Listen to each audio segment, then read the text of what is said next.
Channel good morning. आप सोच रहे होगे मैं अभी इस टाइम कहाँ पर हूँ। मैं हूँ इंदिरा गांधी इंटरनेशनल एयरपोर्ट पे और आज मैं 20 महीने बाद ट्रैवल करने वाली हूँ और मैं बहुत ही ज़्यादा एक्साइटेड हूँ।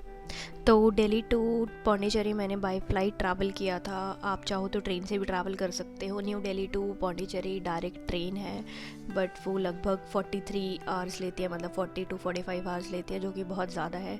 तो मेरे हिसाब से कन्वीनियंट ट्रैवल करने का ज़रिया फ़्लाइट है और फ़्लाइट से आप पहुंच सकते हो चेन्नई, और चेन्नई से फिर आप ले सकते हो कैब या फिर बस।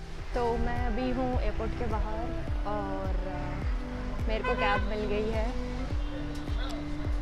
चार्ज जब मैंने इनसे पूछा तो दे वर सेइंग 3700 वन साइड, और पर मैंने बार्गेनिंग कर करके 2200 में मैं यहाँ से जा रही हूँ। तो चेन्नई पहुंचने के बाद आप दो तरीके से पौंडीचेरी जा सकते हो, एक तो कैब और एक बस।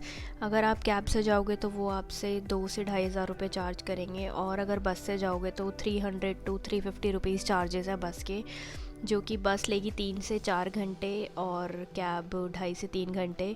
मैंने कैब बुक करी थी क्योंकि मेरे पास लिमिटेड टाइम था, मेरे पास ज़्यादा टाइम था नहीं ट्रैवल करने के लिए, और इसीलिए मैंने कैब बुक करी। वरना बस भी एक अच्छा ऑप्शन है। बस के लिए आप गोवा बीबो या मेक माई ट्रिप या रेड बस से बस बुक कर सकते हो चेन्नई टू पौंडीचेरी। तो मैं यहाँ से निकलूँगी। यहाँ बहुत ज़्यादा गर्मी है, एकदम चुभने वाली गर्मी है, बट वेदर एकदम क्लियर है। यू कैन सी स्काई कितना क्लियर है।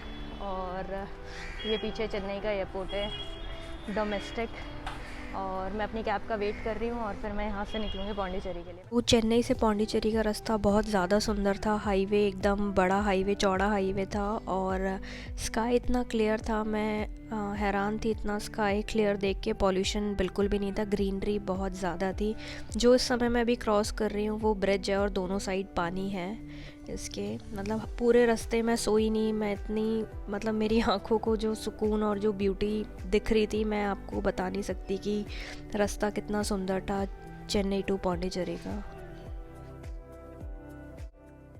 वो जगह थी जहाँ मैं रुकी हुई थी, और मैंने ये जगह एयरबीएनबी से बुक करी थी, जो कि मुझे अच्छे खासे प्राइस में मिल गई थी।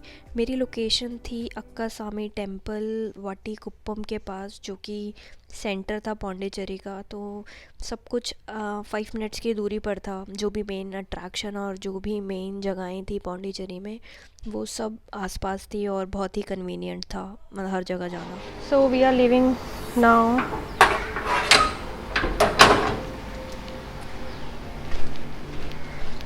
और यही है। तो ये है हमारी राइड, ये नहीं है, ये वाली है।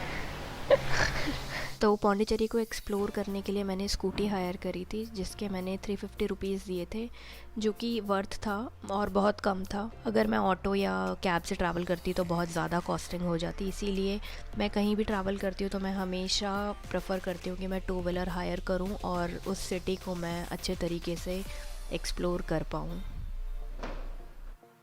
जैसे कि पौंडीचेरी बीचेस के लिए फ़ेमस है। ये मेरा डे 1 था और मैं सबसे पहले गई प्रोमेनाड बीच। तो मैं अभी आई हूँ प्रोमेनाड बीच और हवा बहुत बढ़िया चल रही है, और ये पहली जगह है जो मैं कवर कर रही हूँ पौंडीचेरी में आके। पुदुचेरी, नॉट पौंडीचेरी। यहाँ पे लोग पुदुचेरी बोलते हैं, पौंडीचेरी हम नॉर्थ इंडियन ही बोलते हैं आई गेस। तो अभी आगे का व्यू दिखाऊंगी, एकदम बहुत ही ज़्यादा अमेजिंग है। यहाँ पे पार्किंग की बहुत ज़्यादा दिक्कत है, सिर्फ 2 व्हीलर्स ही मोस्टली लोग ड्राइव कर रहे हैं। गाड़ी वाड़ी मुझे यहाँ दिख रही थी, और अभी मैं आपको आगे चल के दिखाती हूँ कि व्यू कितना अमेजिंग है। You will be amazed to see the view. तो ये है प्रोमेनाड बीच। अच्छे खासे लोग हैं, जैसे मुंबई का मरीन ड्राइव है, ये वैसा ही है, और बहुत ही क्लीन एरिया है, बहुत ही साफ़ सुथरा है। हवा बहुत बढ़िया चल रही है। तो प्रोमेनाड के पास ही लाइट हाउस है, जो कि अभी बंद था। मैं उसको देख नहीं पाई क्योंकि वो बंद करा हुआ है, may be because of Covid. तो मैं थोड़ी देर यहाँ बीच पे बैठी, उसके बाद मैं निकली स्कूटी पे पौंडीचेरी को एक्सप्लोर करने, क्योंकि मेरा डे 1 था। मैं अपने आप को ज़्यादा थकाना नहीं चाहती थी। हाँ, सिटी बहुत सुंदर थी, बहुत क्लीन थी, बहुत साफ़ थी। और एक चीज़ को देख के मैं हैरान थी, यहाँ पे कोई हेलमेट नहीं लगाता और पौंडीचेरी में रेड लाइट्स भी नहीं है। सो गुड मॉर्निंग एवरीवन, मैं अभी हूँ रॉक बीच पे और वेदर बहुत सही हो रहा है। मैं लेट हो गई, मैं सनराइज़ के लिए आई थी पर मैं 5-10 मिनट लेट हो गई। सनराइज़ हो चुका है और यहाँ पे बहुत सारे लोग हैं, भीड़ भाड़ सी है। सुबह 6 बजे मैंने एक्सपेक्ट नहीं किया था इतने सारे लोग और सब ट्राइपॉड वगैरह लेके बैठे थे सनराइज़ को कैप्चर करने के लिए। मैं भी उसी पर्पस से आई थी बट मैं लेट हो गई थोड़ा सा। तो सेकेंड डे की शुरुआत मैंने सनराइज़ से करी और मैं रॉक बीच गई सनराइज़ देखने के लिए। और आप भी जा सकते हो अगर आपको सनराइज़ का शौक़ है तो। This beach is must visit place to go in Pondicherry for sunrise.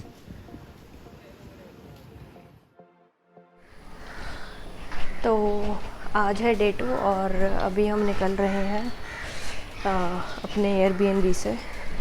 अभी हम जा रहे हैं विनय नगर टेम्पल।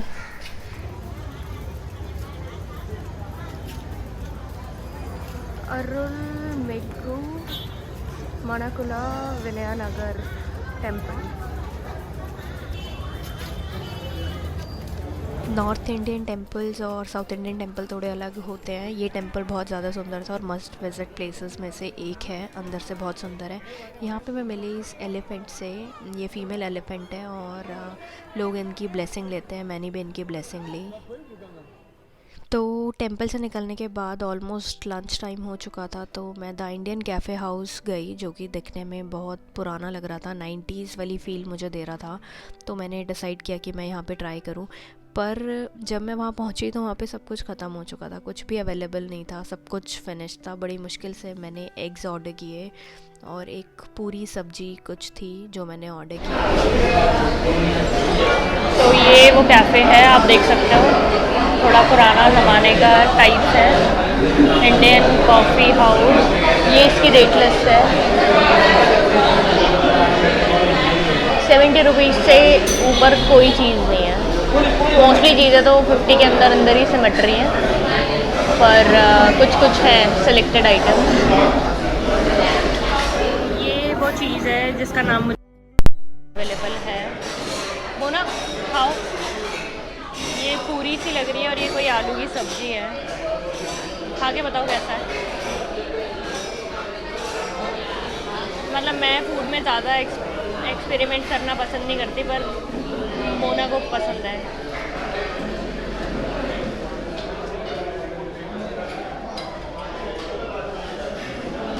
टेस्टलेस, नो नमक नो मिर्च इल्ला।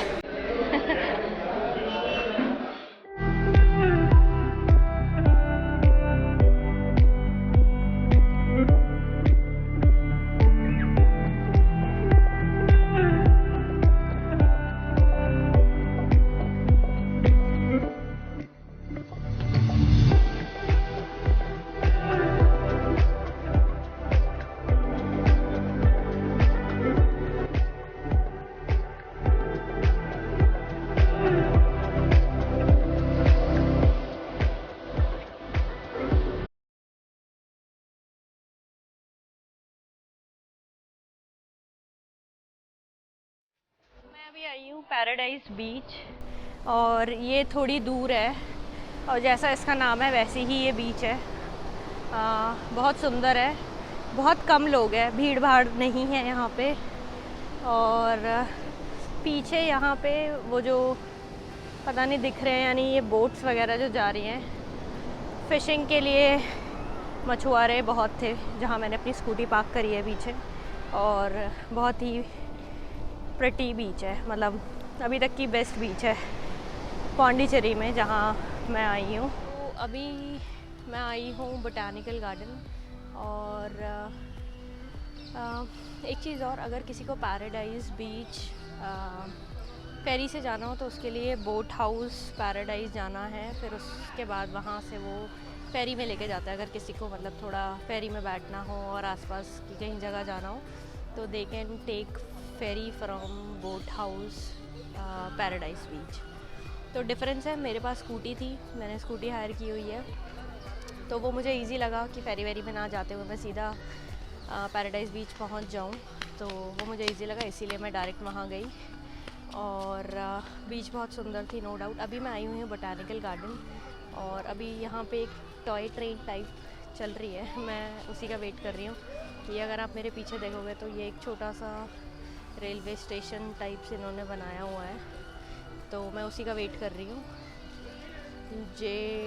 क्या नाम है, जीवन नगर रेलवे स्टेशन इसका नाम रखा हुआ है। टॉय ट्रेन,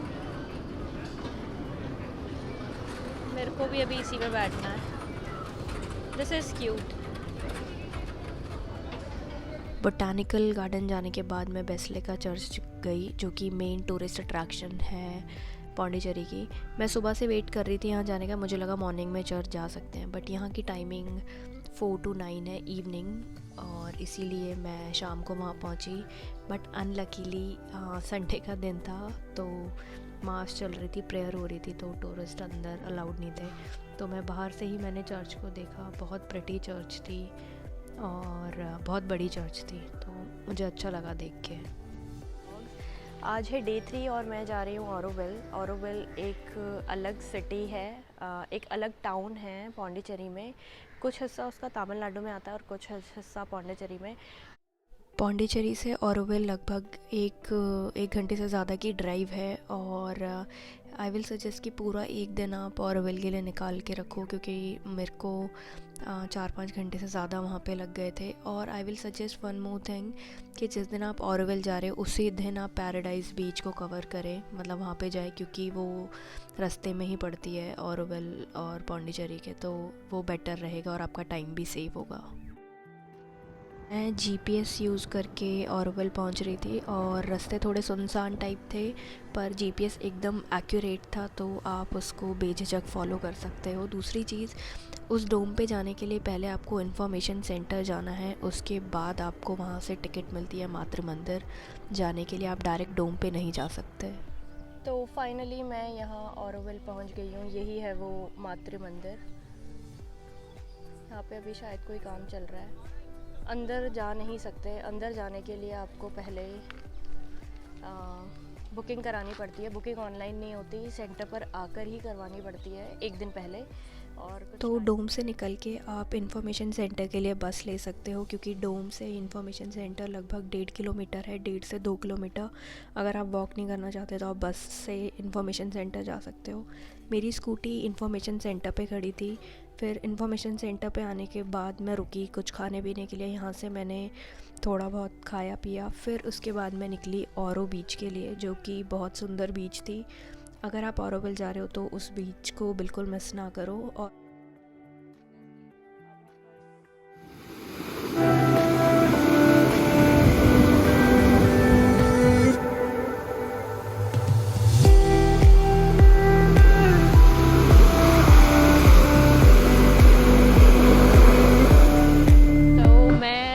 से निकल रही हूँ, वापस दिल्ली जा रही हूँ। मेरी फ़्लाइट है 7 बजे की, और आज यहाँ पे बहुत बारिश हो रही थी। मेरे को 1-2 जगह जाना था पौंडीचेरी में, बट मैं उन्हें कवर नहीं कर पाई क्योंकि बारिश इतनी ज़्यादा हो रही थी, और नॉन स्टॉप सुबह से बारिश हो रही है।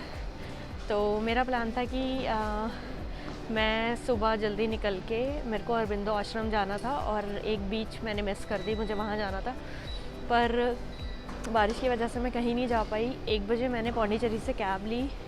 मेरे को 3-3.5 घंटे लगे चेन्नई एयरपोर्ट आने के लिए, और अभी बज रहे हैं 4:45 और मेरी बोर्डिंग स्टार्ट होगी 6 बजे।